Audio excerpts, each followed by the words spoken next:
Okay, welcome back. Today we're going to combine the previous modeling techniques that we've already learned to try to create something creative and interesting.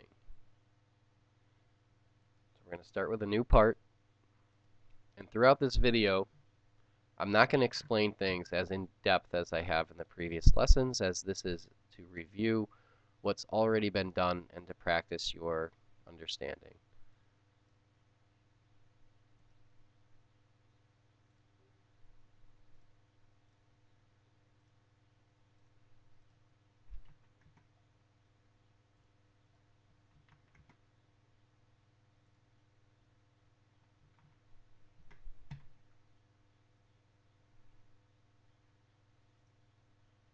Okay, with our standard cube that we've been kind of manipulating since this year started, we're going to do an extrude cut on the top.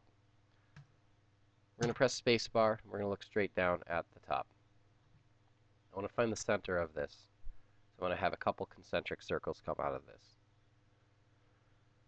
So we're going to grab center circle, but we need some center marks. And we can find them as we become more comfortable with using SolidWorks, but for today's demonstration, we're going to drop down our line tool and select center line. And we're going to snap to the center. If you put your cursor or your pencil tip over the approximate area of the center, a yellow dot will appear. You can select that dot, and that's the center of that vertical or horizontal span. So I put my mouse here, there's the center, click, and click. Okay. This intersection is the center.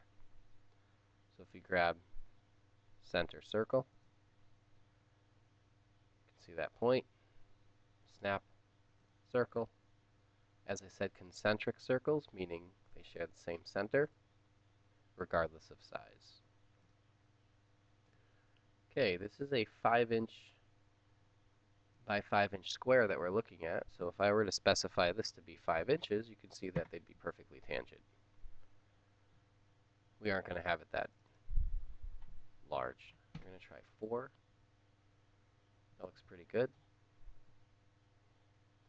I'm going to grab this guy. We're going to come over here. Doesn't matter where you place these numbers. It's just it looks nicer to place here. Let's do 1.5.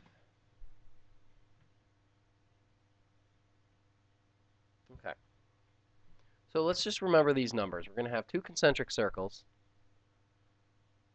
4 and 1.5 on several surfaces, and we're going to cut down to a depth of 50% of the width or height or depth of our part, which happens to be 5. So half of 5 is 2.5. So we're going to take this 4-inch circle, this 1.5-inch circle, and we're going to cut away the insides of the two of them combined.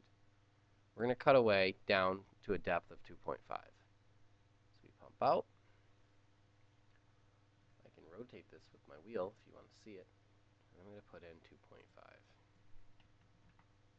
Hit enter. Okay, we have this. I'm going to do the same thing on this surface. So if I hit spacebar, click here. Okay, this is the right side. This is the front. How I know that is if I touch the plane, the front plane is here, the right side, is over here, and the top is down here, because that's the top plane, but that is the top of the part. And if this is the front, which it is, facing me, if it was looking at me, this would be your right shoulder if this were your body. So this is the right side of the part, looking towards us. So we're going to select this. We're going to hit extrude cut. And we're going to click the right. We're going to find the center. There it is.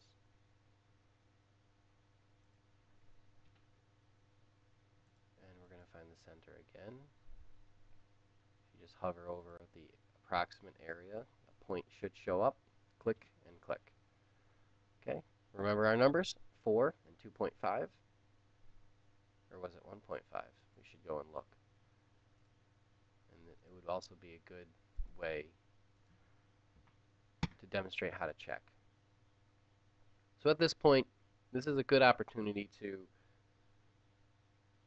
bring up how do we leave a sketch that we're currently in the middle of sketching